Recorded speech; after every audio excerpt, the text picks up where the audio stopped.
नमस्कार, आप देख रहे हैं एवन उत्तराखंड। मैं हूं आपके साथ हर्षदा जोशी। आइए नजर डाल लेते हैं इस वक्त की हेडलाइंस पर। चंपावत उपचुनाव को लेकर रण तैयार। मुख्यमंत्री धामी 9 मई को करेंगे नामांकन, तो कांग्रेस ने निर्मला गहतोड़ी को उतारा मैदान में। 11 मई नामांकन की आखिरी तारीख, तो 31 मई को मतदान।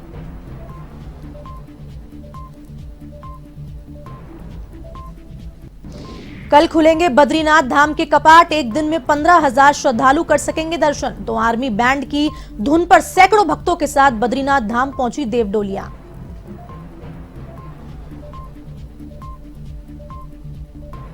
उत्तराखंड परिवहन निगम बना विवादों का गढ़। बिना विभागीय मंत्री को बताए परिवहन निगम ले रहा फैसले, तो मंत्री ने फैसलों को किया स्थगित। परिवहन मंत्री चंदन राम दास ने जताई नाराजगी। उत्तराखंड में उपचुनाव से पहले कांग्रेस को लगा बड़ा झटका। कांग्रेस के पूर्व प्रदेश उपाध्यक्ष जोत सिंह बिष्ट ने थामा आपका हाथ। डिप्टी सीएम सिसोदिया ने दिलाई सदस्यता।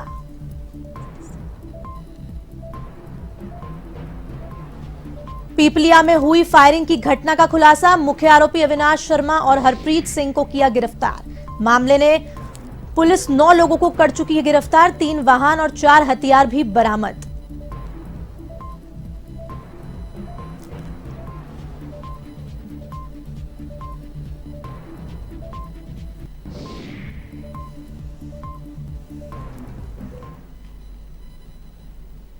अब खबरें विस्तार से। मुख्यमंत्री पुष्कर सिंह धामी चंपावत उपचुनाव में 9 मई को नामांकन करेंगे। इसके लिए पार्टी पदाधिकारियों ने तैयारी तेज कर दी है। नामांकन में सभी मंडलों से बड़ी संख्या में कार्यकर्ता शिरकत करेंगे। वहीं लंबी माथापच्ची के बाद आखिरकार कांग्रेस ने चंपावत विधानसभा सीट से अपने प्रत्याशी का चेहरा घोषित कर ही दिया है। चंपावत सीट से निर्मला गहतोड़ी सीएम पुष्कर सिंह धामी के सामने खड़ी होंगी। 4 मई को उपचुनाव की अधिसूचना जारी हो चुकी है। चंपावत विधानसभा सीट में उपचुनाव में सीएम धामी के सामने कांग्रेस ने महिला प्रत्याशी पर दाव लगाया है। आपको बता दें, चंपावत उपचुनाव के लिए 31 मई को मतदान होना है और 11 मई नामांकन की आखिरी तारीख है।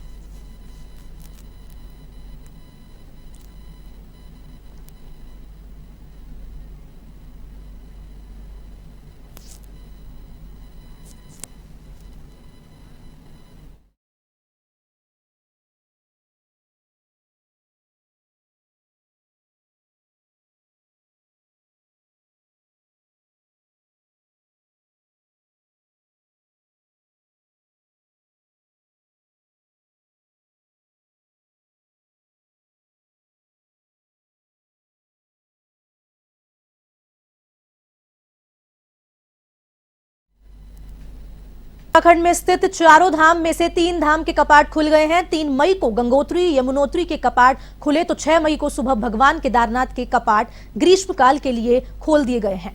आपको बता दें, अब खबर यह है कि 8 मई को भगवान बद्री विशाल के कपाट ठीक गर्मी के मौसम के लिए खोल दिए जाएंगे। बद्री विशाल के कपाट खोलने के लिए तैयारियां भी जोरों पर चल रही है। परंपरा अनुसार 6 मई को आदि गुरु शंकराचार्य जी की पावन गद्दी के साथ बद्रीनाथ धाम के मुख्य पुजारी रावल बद्रीनाथ धाम के लिए रवाना हुए। बद्रीनाथ धाम के कपाट खुलने का श्री गणेश जोशी मठ के नरसिंह मंदिर में शुरू होता है, जहां गणेश और लक्ष्मी पूजन के बाद आदि गुरु शंकराचार्य जी की डोली बद्रीनाथ धाम के लिए रवाना होती है। नरसिंह मंदिर में इस दौरान स्थानीय महिलाओं ने मंगल गीत गाए और यात्रा को विदा किया। इस दौरान जय बद्रीनाथ के जय घोष से भगवान नरसिंह की नगरी जोशीमठ गुंजायमान को उठी।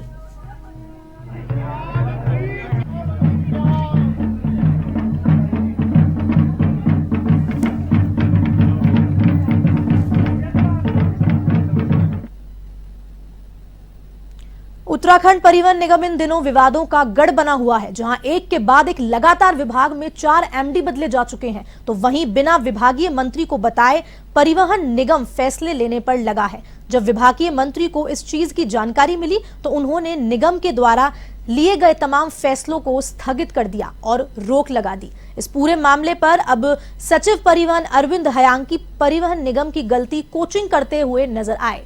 वहीं इस पूरे मामले पर परिवहन मंत्री चंदन राम दास ने नाराजगी भी जताई है।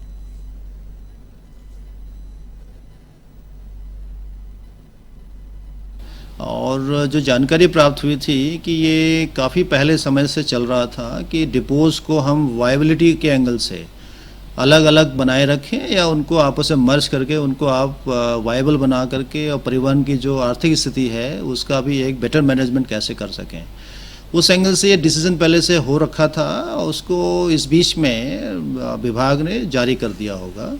जो माननीय मंत्री जी के संज्ञान में नहीं ला पाए वो त्रुटि हो गई और फिर माननीय मंत्री जी के संज्ञान में आया तो उन्होंने फिलहाल उनको स्थगित करने का निर्देश दे दिया, जो स्थगित कर दिया गया। और मुख्यमंत्री के सामने कांग्रेस का कोई प्रत्याशी टिक नहीं पाएगा, ये लोगों को जानकारी है। इसलिए हो सकता है कि कांग्रेस को किसी न किसी को बलि का बकरा जरूर बनाएगी, मगर ये उनका निजी मामला है।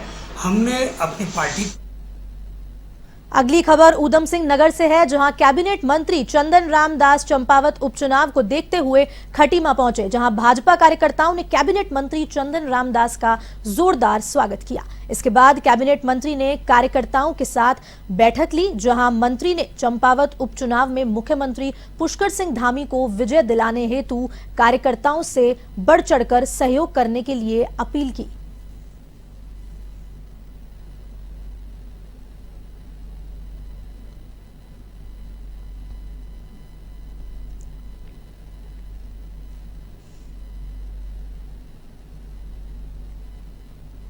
केंद्रीय नेतृत्व, प्रदेश के नेतृत्व, माननीय मुख्यमंत्री जी, चुनाव के निमित्त मुझे सरकार की ओर से प्रभारी मंत्री की जिम्मेदारी दी है। और चूंकि चंपावत चुनाव में रहना हो रहा है और चूंकि खटीमा यहाँ हमारा मुख्य केंद्र है, मेरा आज खटीमा आना हुआ। खटीमा के कार्यकर्ताओं ने, यहाँ के जनप्रतिनिधियों ने मेरा नागरिक अभिनंदन किया, स्वागत किया। मैं अभिभूत हूँ। मैं सबको बहुत बहुत धन्यवाद देता हूँ। खटीमा टनकपुर चंपावत का चुनाव से संबंधित है। मैं मां से प्रार्थना करता हूँ कि ऐतिहासिक विजय माननीय मुख्यमंत्री जी की चंपावत से होगी, ऐसा संकल्प लेके भी जा रहा हूँ। ऐसी प्रार्थना अपने सभी कार्यकर्ताओं द्वारा भी करता हूँ। बाजपुर के ग्राम पिपलिया में हुई फायरिंग की घटना के मुख्य आरोपी अविनाश शर्मा और हरप्रीत सिंह को पुलिस ने गिरफ्तार कर लिया है। पुलिस इस मामले में अभी तक 9 लोगों को गिरफ्तार कर चुकी है। आपको बता दें, पुलिस ने घटना में प्रयोग किए नए 3 वाहन और 4 हथियार भी बरामद किए हैं। पैसों के लेन देन को लेकर 26 अप्रैल को ग्राम पिपलिया में अविनाश शर्मा और उसके साथियों ने नेत्रपाल शर्मा के घर पर जमकर फायरिंग की थी। इस घटना में एक व्यक्ति की मौत हो गई थी।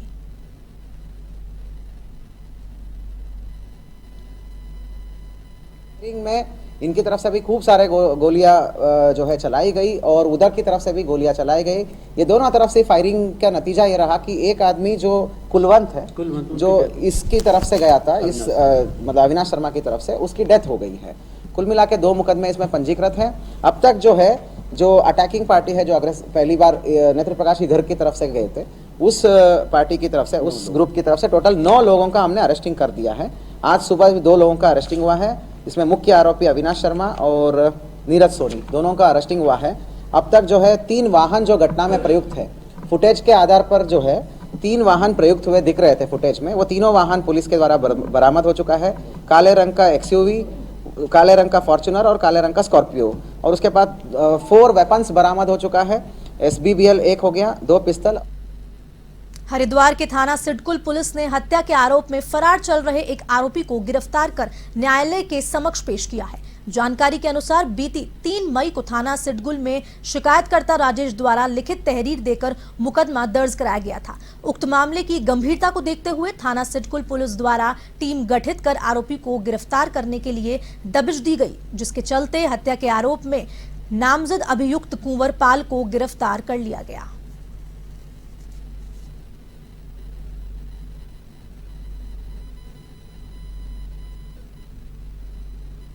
राजेश देवी द्वारा अपनी छोटी बहन की उसके पति द्वारा जहर देकर और गला घोटकर हत्या किए जाने के संबंध में थाना सिडकुल में एक अभियोग पंजीकृत किया गया है। इस अभियोग के संबंध में आज सिडकुल पुलिस द्वारा मुख्य अभियुक्त कुंवर पाल, जो कि मृतका का पति है, उसको अरेस्ट किया गया तथा माननीय न्यायालय के समक्ष पेश किया। सेना भर्ती की लिखित परीक्षा की मांग को लेकर बेरोजगार युवाओं ने अल्मोड़ा में जुलूस निकाला। बेरोजगार युवाओं ने गांधी पार्क में प्रदर्शन किया और जोरदार नारेबाजी की। इसके बाद मिलन चौक कचहरी बाजार होते हुए जुलूस निकाला। बेरोजगार युवाओं का कहना है कि पूर्व में सरकार साल में 2 बार सेना की भर्ती का आयोजन करती थी, लेकिन कोरोना काल के बाद सेना की भर्ती नहीं हो रही है। बेरोजगार युवाओं का यह भी कहना है कि 2 साल पहले सेना की भर्ती हुई थी, जिसकी लिखित भर्ती आज तक नहीं हो पाई है। युवाओं ने 2 साल पहले आयोजित हुई सेना भर्ती की लिखित परीक्षा की मांग की थी।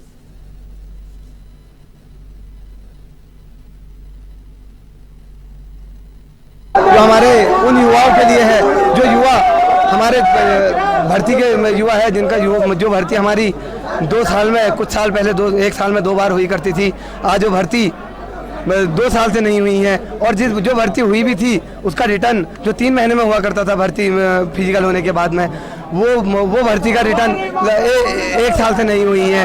वो उस भर्ती का रिटर्न कराने के लिए आज ये सभी मेरे युवा साथी